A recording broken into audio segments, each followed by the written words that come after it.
Las concepciones de la infancia son tres. La primera es el pecado original, que describía que todos los niños nacían pecaminosos y rebeldes y que su única esperanza era Dios. La segunda es tabula rasa, descrita por John Locke, donde se afirmaba que los niños son como una hoja en blanco, no son ni buenos ni malos, y como sean dependerá de la experiencia que tengan. Y la tercera es la bondad innata, donde los niños nacen buenos, pero la sociedad los corrompe y se vuelven delincuentes. Esta teoría fue creada por Rousseau. El desarrollo humano es el estudio científico de cambios ocurridos a personas. Se analizan las características estables en su vida y los productos del crecimiento o decadencia. Las disciplinas que apoyan al estudio del desarrollo humano son la ciencia. Todos los científicos se concentraron en los lactantes y los niños y su desarrollo, ya que en esta etapa el desarrollo es más notable gracias a los rápidos ritmos de cambios. Las áreas del desarrollo son tres.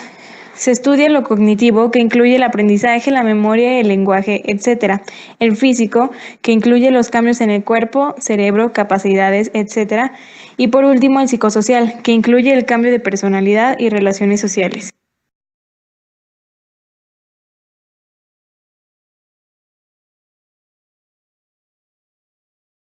Las influencias pueden ser normativas y ocurren similarmente a un grupo. Las no normativas ocurren a uno o muy pocos individuos. Ritmo. Periodo sensible un momento en el que puede existir implicaciones psicológicas o sociales de un evento o su ausencia. El periodo es crítico. Es un momento específico en el que un evento dado a su ausencia produce el máximo impacto sobre el desarrollo. El periodo del ciclo vital es de prenatal, que dura desde concepción hasta nacimiento, lactancia, nacimiento 3 años, infancia temprana, que es de 3 años a 6 años, infancia intermedia 6 años a 11 años, adolescencia de 11 años a 20 años, adultez temprana de 20 años a 40 años, adultez intermedia de 40 a 65 años, adultez tardía de 65 a muerte. El enfoque del desarrollo vital dura desde la concepción hasta la muerte. Tiene 6 principios. El primero es, desarrollo dura toda la vida. Segundo, ganancias, pérdidas. Tercero, influencias. Cuarto, el desarrollo involucra una distribución cambiante de recursos. 5. El desarrollo es plástico. 6. El contexto histórico y cultural influye en el desarrollo.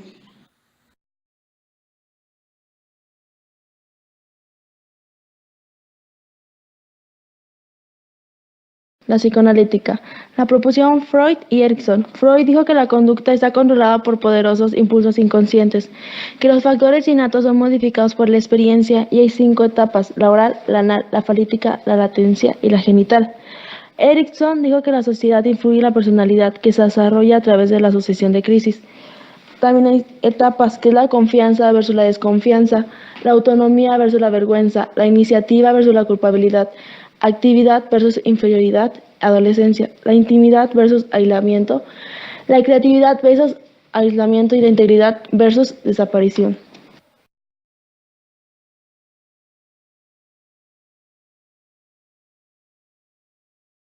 Pavlov dijo que los estímulos que él va generando pueden hacer que el ser humano reaccione.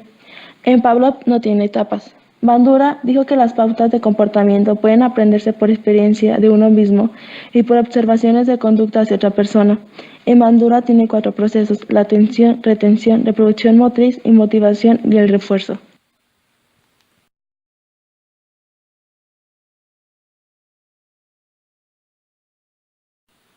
Perspectiva cognitiva. Piaget y Vygotsky. Piaget. Para patrones de pensamiento diferente, esto depende de la etapa de crecimiento en la que se encuentre. Vygotsky. El lenguaje es clave para el desarrollo humano y esto es debido a que, por medio de este, se da el intercambio de conocimiento.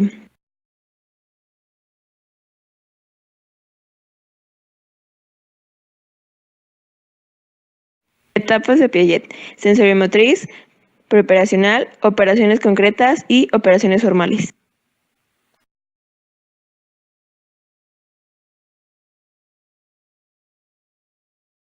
Dice que se produce el desarrollo por medio de la interacción bidireccional del ambiente y el niño.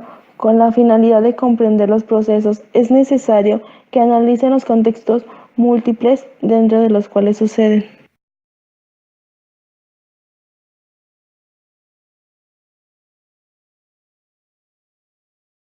Dice que la relación temprana de la edad permite que el niño aprender a regular su sistema emocional, estar del cuidador más cercano, creando sentimientos de seguridad y de amor.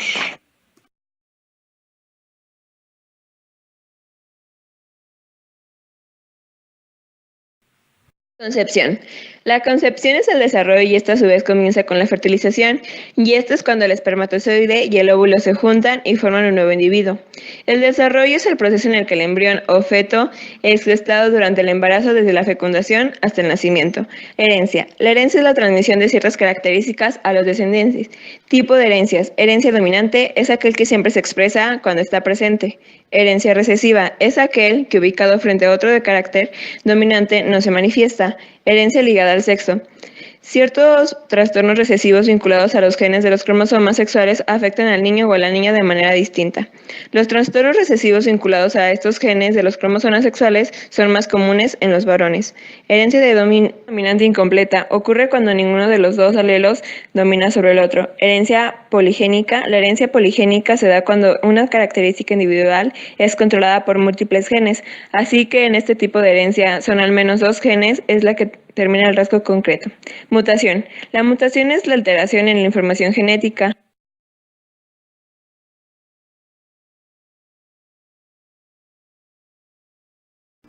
Métodos de identificación de alteraciones en el desarrollo. Los comparativos se encargan de la utilización de técnicas obtenidas de análisis previos de accidentes similares o basados en experiencias adquiridas. Los generalizados son los estudios de las instalaciones y procesos mucho más estructurados desde el punto de la vista lógico-deductivo, que quiere decir es el estudio de las fallas, errores, etc. El cuantitativo, que son los que se le asignan un valor a nivel de riesgo.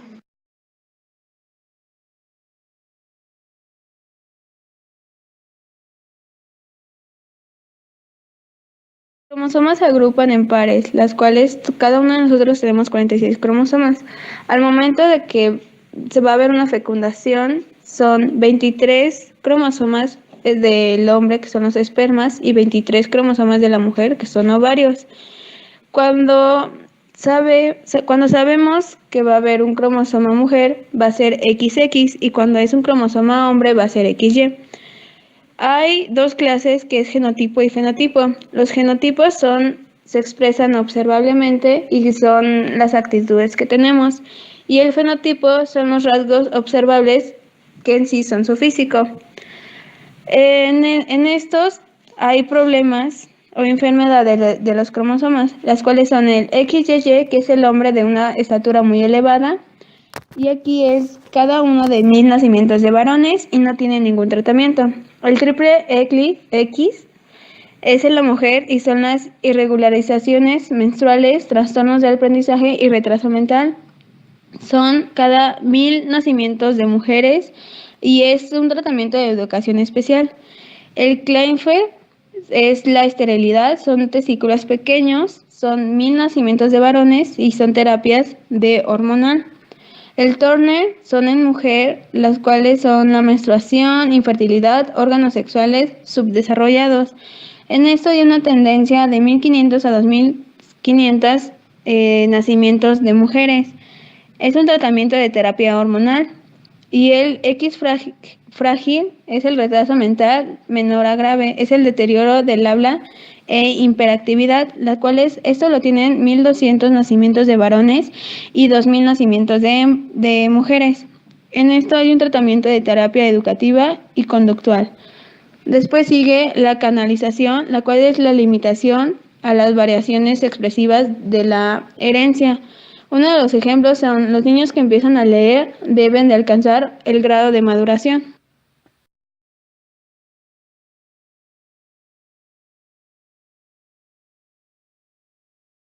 Génesis es el mecanismo que activa o desactiva los genes y determina las funciones celulares.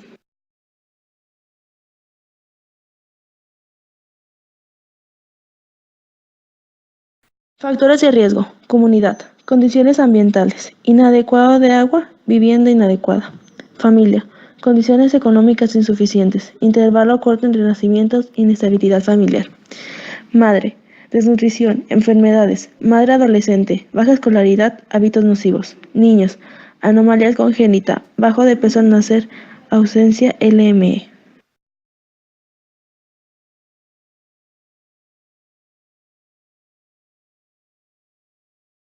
Define las formas en que dos variables aleatorias varían juntas.